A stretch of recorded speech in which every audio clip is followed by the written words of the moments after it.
Ugly Mug marketing friends and followers, welcome to another edition of Ugly Mug Marketing Coffee Chats, the live show where we drink coffee, chat about marketing, business, leadership, and everything in between. My name is Hanna and I am the Director of Communications and Teaching here at Ugly Mug. And today I am joined by a familiar face. Hanna Broom, our fearless leader of our marketing department at Ugly Mug, is joining us here today. Hanna has been on our team for 7 years now. Is that right, Hanna? Yes, Yep, correct. 7 years now. Leading our marketing department, she has worked with so many businesses, entrepreneurs, other marketing departments for companies, helping them develop a strategy that is ultimately going to help them grow and scale their business and help them see the true results that matter the most to their companies. And part of that has to do with creating and building an overall experience and increasing perceived value for their customers. And I'm really excited to dive into this topic with Hanna today. So without further ado, welcome to Coffee Chats, Hanna. Thank you so much for having me. Glad to be here. Yeah. Now, you have been on Coffee Chat several times before, so I thought we would ask some different introduction questions. So, my first question is, how did you get started in marketing? And then my follow-up question to that is, what is one thing that you're really looking forward to this quarter within the marketing department? So, first, how did you get started in marketing? I guess it started in college. I knew I was interested in marketing somewhat, but I didn't know specifically what that meant for me. And I mean, really, what that meant for anybody, honestly. So started taking Yeah. some classes in college, and one of my biggest pieces of advice, something that I did, and it was a big impact in my life, is I started working at a marketing agency. So I was in probably my second or third year of college and started working as a receptionist at a marketing agency, and didn't just go in, answer the phone, and leave, but started asking questions, looking, observing my surroundings, and really taking in what happens at a marketing agency and is this for me? And so that's kind of where my story got started. I worked as a receptionist and then worked part time and then got an internship. And by the time I graduated college, a few days later, I was full time there. And so really got thrown into the fire. And here I am. That's Yeah. been 10, 11 years since I graduated college. That's amazing. I love that you say you didn't just go there to answer the phones. You were like asking the questions and trying to like investigate and find out more information and kind of like carved that path like on your own in a way because just simply by being curious. And it's so funny that you say that too because Michael Levine, who was on uh the show several weeks ago, he was talking about how he was like, when you watch other people or you ask questions and you start observing the people who are like doing really well or who know how to do things that you want to know how to do, there's so much knowledge that can just come from that curiosity alone. So I think it's really cool that you brought that up and that that's a little bit a part of your journey and how you ended up in marketing too. Uh, Yes. but what is And then one thing? Oh, no, go ahead. Oh yeah, I was gonna answer it. One thing that I am looking forward to in the next, is it in the next month or this specific month? Whatever. I'm gonna tell you what's happening next Just month that I'm excited about. So in addition to doing regular marketing, I also do event planning and event consulting here at Ugly Mug, and we have two really big events happening next month that we're helping with. So the Louisiana FFA conference that's happening in early June at the Riverfront Center, and then the Steubenville South Youth Catholic Conference that is happening at the end of June. So that is what I'm really, really knee deep in right now. And I Yep. am excited to see all of our hard work, our clients' hard work come to fruition and see all the people come and enjoy themselves. Yeah, I love that so much. Hannah is definitely the event guru. We do have some really great content, not to plug our Instagram and every account and everything, but Hannah had a really great email that went out. We also turned it into a post. You can go and find that on our Facebook and on our Instagram page. But it's this about this idea of energy leaks in your events. And so if you are planning an event this year, this quarter, this month, whatever it may be. I don't care if it's personal for a wedding or a kid's first birthday party, or you're coordinating a major conference for your company. Go and read that post. It is so incredibly helpful. And I think in that post we talk a little bit about just like overall experience. So that's how I'm going to tie it into what we're talking about Yeah, for today, sure. which is all about customer experience, perceived value. Tell us a little bit more, Hannah, about what really makes up a a customer's experience, and then how can we impact as a business owner, as a marketer, how do we impact perceived value? What does that look like? Yeah, for sure. So if you've already read our email, you might have already heard this story, but I'm going to go ahead and explain it because it's so applicable and sets a great scene and a great example for what this means.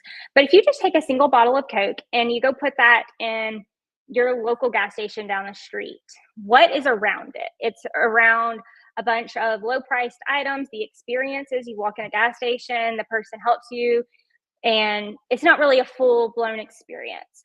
But if you go Yeah. in and you purchase that same exact Coke, the same exact liquid from Star Wars Galaxy Edge in Disney World, which I was there, I guess about a month, two ago. It is, Mhm. if you picture what's around it, I mean, everything's around it. You're excited because you're on vacation. You're dressed in your Star Wars clothes. You have Chewbacca walking around.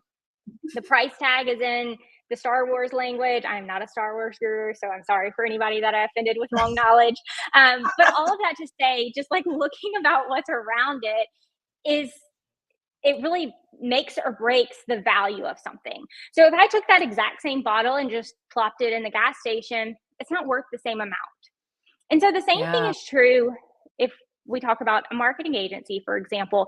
If you go up to the best marketing agency in the entire world and they're telling you that their cost is, I don't know, $10,000 a month. I'm just giving you a random example. Okay, it makes sense.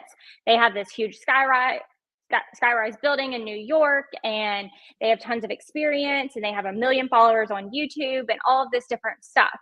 But if I go to this college age student that's down the street that has 2 years knowledge in marketing, and they don't even have their own YouTube channel or Facebook page, the perception and the experience is just so different.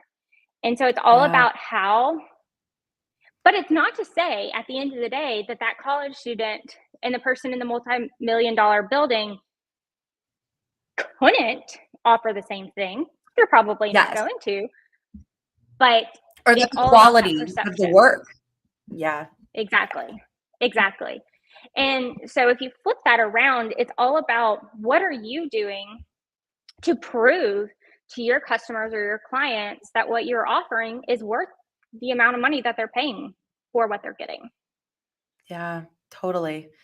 And I think what I have found is abundantly true, and Wayne has said this over and over since day one, is that perception is becomes reality, right? The perception or how our customers view our product, view our service, what they think about us as a company is the reality of our business, right? It does not matter if we think that we offer a top-notch experience, or that we think our packaging for our product is really great and beautiful and worthy of this price tag. What really matters is what they, as the consumer or the purchaser of that product or service, what they believe to be true about our business, what their perception is of our business. And so it's really important to make sure that we're tailoring everything that we do, from our messaging, from the way that we present ourselves. Everything needs to be intentionally crafted around what they think of us, or more importantly, what we want them to think of us, right? We Them too. want them to Yes. think, yeah, we want them to think that we are that top level marketing agency, that we are in a sky, a skyscraper building downtown New York, even if we really aren't, right? But maybe there's things that that person who's 2 years out of college doing social media marketing or marketing on their own, there are things that that person could do in order to be able to charge that high level price tag, right? For those services or whatever it is that they're selling. So I think that that all is so fascinating because it really just plays on like a little bit of psychology of people, right? But also like a deep understanding of what who your target audience is, like who you're really trying to serve and what they actually care about. Yeah. You know what I was thinking? You always love, I don't know if you still do, but for years and years, you loved being able to pull the little string thing off of like an apple box. You know, the Yes. little, I don't even know what it's called.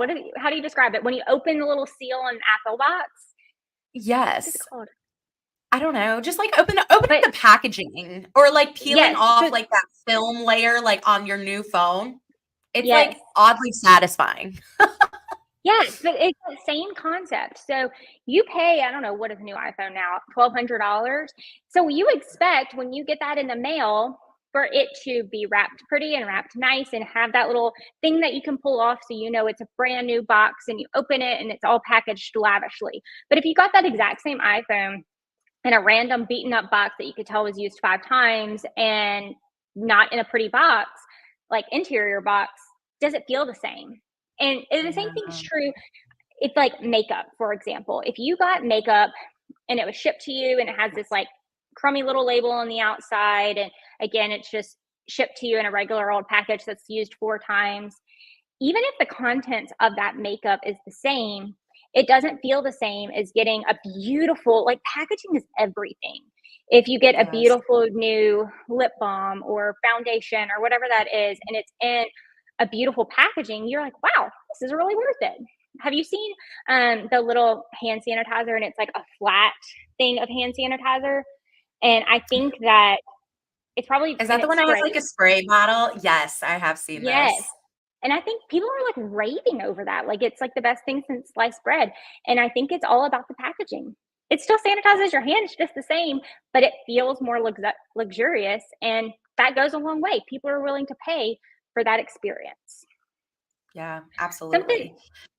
but I also wanted to talk about the opposite is true. So if we Mm, come in and we talk about, it's just so easy to use us as an example. But if somebody came in and they were like, hey, Hannah, or hey, Hannah, I want to do marketing with you guys, blah, blah, blah. And then we go to send them a proposal. And I just write the proposal on a piece of paper and I take a picture with my phone and email it over to them. That doesn't feel luxurious. That doesn't feel like the value they're asking for. Whereas if no. somebody gets a proposal from us, it's in a very nice software. It has photos of our team, exactly what to expect. It's a DocuSign, so they don't have to print it out. It's really easy to sign. And that customer experience visually, but also the user friendliness of it is very important too. Yeah, absolutely. I loved in your email. Yeah, you talk about how it's not just about when someone comes into your brick and mortar store, and it's not just about the packaging in the mail, it's also your online presence as well is so crucial, especially in today's age, right? Like how many more people are shopping online and going to an e-commerce website versus actually going into a brick and mortar store. Not at all that brick and mortar is dead by any means, but convenience for people, right? Like that's a whole other realm of experiences as well. So, what can we do as a small business owner, entrepreneur, just really any size business? Honestly, this applies to so many. What can we do to create a better online presence and perception? And then what can we do to better the customer experience on on the web online? What are things some tangible things that we can do? Yeah, so I think honestly, just to be very honest with yourself. So go in and it's very, very hard because you're knee deep in your business and you see it every day and it's your baby. But go in and look at your website and look at your customer experience from a third party view, or Yeah. maybe even ask someone to look at it. So say, hey, go to my website and how easy is it to find this? And actually get that feedback because we are so often, if I go to our website, it's super easy for me to find something because I go to our website all the time. But actually making sure that it is in fact easy for someone that is not familiar with your services at all. I think Yeah. that is super important. And then making sure that your presence matches. You don't want your online presence to feel so different than if you walk into your office. So I think Yes. that we, specifically you, Hannah, do such a good job that our online presence is very, very seamless that if you were to walk in our office, you would already feel at home. You would know what to expect. It wouldn't feel different. So making sure Yeah. that it's cohesive, but then also the user friendliness of it is actually user friendly. Yeah. Yeah, I love those tips. And it is so true that having, I think Abby and I talked about this when we were talking about branding a little bit. And Franny and I touched on it a little bit when we were talking about online presence as well and websites. But that feeling, like you said, that you have when you walk into our office is hopefully the same feeling visually, aesthetically that you get when you go to our social media. And we were talking about that about Apple. Gosh, guys, Apple is just so iconic. We're going to talk about it again. But we were talking about when you go into an Apple store, it's the same feeling that you get when you go to the Apple website. It is very clean. It is very sleek. It is very black and white. It is, the even like the product itself, everything matches. It feels so on brand and cohesive, and that is so important when we are trying to increase that perceived value for our customers, right? Like they don't want the bait and switch, right? We don't want them to think one thing about our company or have this perception about our company online, and then they come into our office and it's completely different. It's a dump. It's a mess. It's, it's not giving that same luxurious feeling, or it's not making them want to spend that $2,000 a month, or it's not making them want to purchase a $2,500 phone, or, a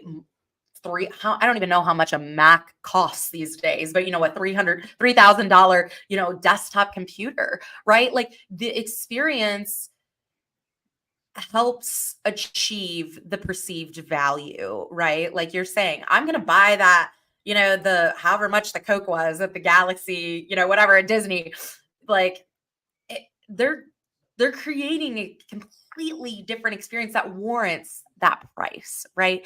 And now I know we all go to Disney and we all go to sporting events and we're like complaining too at the same time about why does this Coke cost this much more, or why is the Miller Lite cost this much at my local dive bar, but it costs this much when, I'm at a, Carolina Hurricanes NHL game. It's sometimes it is frustrating, but you also expect, to some degree, when you're in those settings, you expect to pay For sure. more because you are gaining so much more than just that Coke or just that Miller Lite, right? It's you are there for the entire experience that is being created for you as a consumer, as a person who's purchased a ticket to go to an event or a place, or whatever it may be. So, yeah, all of those things so important physically, like when you're stepping into those places, but also online, like you mentioned before as well.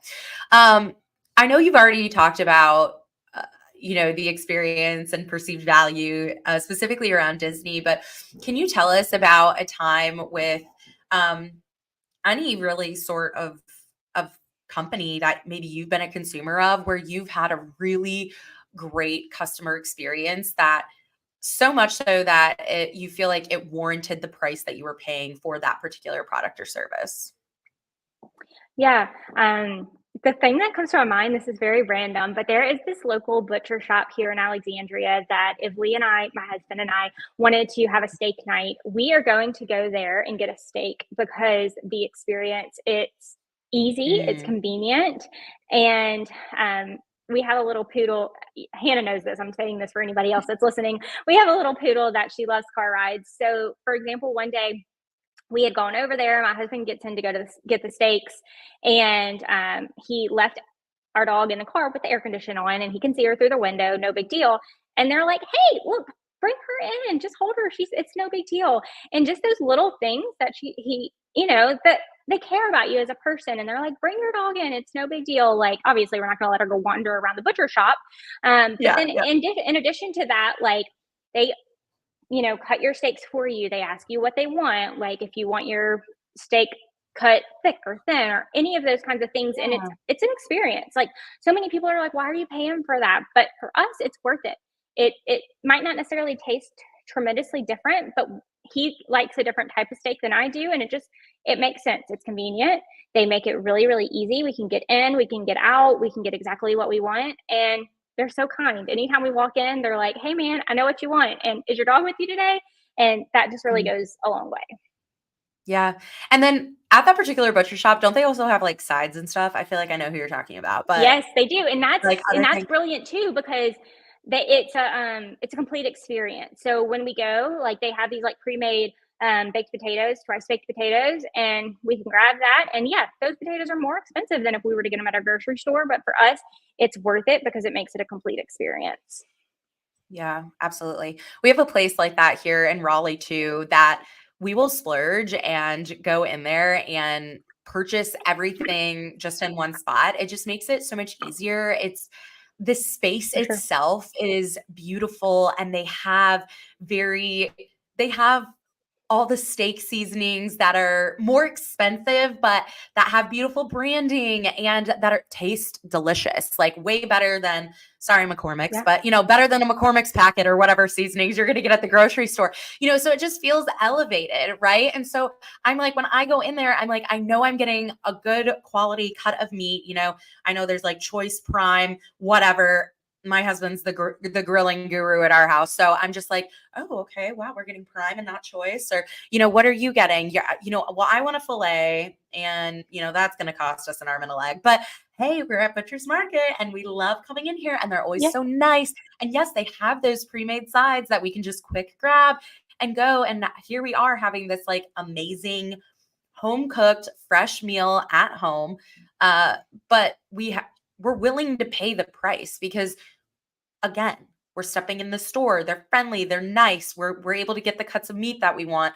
Um, yeah, just all of that, like all of those additional touches though of them remembering your name or that you have a dog or those all of those tiny little things come into play for a customer's experience as well. So, what are some things that, if let's say someone has a brick and mortar business, what are some things that they could do in order to create, like, just small little things that they can do to create such a remarkable experience for their customers? Yeah. So thinking about all of your different senses. So sound, when they walk in, say, "Hey, welcome," greet them. Smell is Yes. important. So if you have a feminine boutique, maybe have a candle lit. If our owner here, Wayne, is very, very weird about smells, and he's like, "Don't eat your lunch by the front desk because we don't want a guest coming in and it smelling like your lunch." And it's so we pick Mhm. on him, but it's true. Mhm. So smells, greeting them visually, you don't want them walking into like a cluttered space, or make it very welcoming. If they don't like walk in and be like, "Am I supposed to be here? Like, where am I supposed to go?" It should feel Yeah. very natural as to where they should be. Just all of the different senses, make sensory things. This is a personal pet peeve of mine, but I hate silence. So if you know that they're going to Mhm. be like waiting in your waiting room, if you can maybe have some like ambiance music playing in the background, so it's not just them sitting there twiddling their thumbs like this is super awkward. Just all Yeah. of those little bitty details make all the difference. Yeah. That's that's a really interesting way to think about it from the perspective of senses, because people, I mean, I've heard this a million times, but it's like a smell or a certain song can like take you back to like a certain memory, or For sure. it has the power to like make you feel good. So it's like, what if you even knew, or you had, like, what if on Instagram story, I'm making this up. Like, what if you're like a boutique, like, well, our friends over at Sweet Baton Rouge, they have a brick and mortar store in Perkins Row in Baton Rouge. What if Meredith did a poll on their Instagram page asking for everyone's favorite song right now? And then they made a Oh, playlist that they played in their store that had all of their customers or followers' favorite songs. And they played that. And so then maybe the next time you went into the store, you heard your favorite song, right? Like, that's just like an extra little going the extra mile and making someone feel seen and special and like they are where they're supposed to be, right? Like, that would just like elevate the experience. I mean, I can't tell you how many times I go into a place and I'm like, oh yeah, I know this song. I really like this song, right? Like when you're in a store or you're at a restaurant or something like that. So, hmm that could even be something that you implement. I think one thing that we do really well that kind of touches on touch as a sense is like giving them something to drink even when they come in, or offering something to drink, or sending them something in the mail after they've shopped with you, or after they had a meeting with you, or if you're offering some sort of service, or whatever it may be. Like that can be another thing that can help like elevate that experience as well. For sure. um let's see here, what are we at time wise? Yeah, I I feel like know we need to. we've covered so much. And y'all, we've got another webinar that's coming on after this Yes. that you need to make sure that you tune into. Abby is actually going to be going live on Facebook, Instagram, and or not Facebook, Instagram, Facebook, YouTube, and LinkedIn, talking all about content creation tools that you need to have in place in order to create beautiful, remarkable content for all of your social channels. And so today, Hannah and I are going to wrap up a few minutes early so that Abby can get settled and go live on time there. But Hannah, thank you so much for your time today and for your insight all on creating increasing perceived value. Um, and then also just how we can create remarkable customer experiences for our customers, because at the end of the day, we want them to come back, right? And so we want them to have that good memory, good feeling of us that will ultimately get them to tell their friends and family about us, right? Yes. That's really what this is all about. Creating a remarkable customer experience ultimately creates an evangelist for your business, right? You have had an remarkable experience at the butcher shop. And so I'm sure you have told friends and family, hey, if you guys need a great steak or you're celebrating, go here. They will take amazing care of you. You'll get the best cut of meat in Alexandria, all the sides and fixins that you need to go with it. That's really what it's all about. That's why increasing perceived value, really deeply understanding what that target audience is looking for, and ultimately creating that remarkable experience for them. That's really what it's all about. We want to create evangelists for our business. So thank you again for all of your insights today. Y'all, if you have had a remarkable experience at a company, no matter where you're located or tuning in from, I would love to kind of collect some of those in the comments. I think that can be Absolutely. such a great way to give other business owners or entrepreneurs or consumers ideas too, for their companies. I know Hannah and I kind of talked through a few here today, but I think that would be really fun. Like, just tell us, you can name the business, you can give them a shout out, or you can leave it anonymous, but just tell us something that created a remarkable experience for you as a consumer, down in the comments, or maybe something that your business does. Tell us in the comments whether you're watching on LinkedIn, YouTube, or Facebook.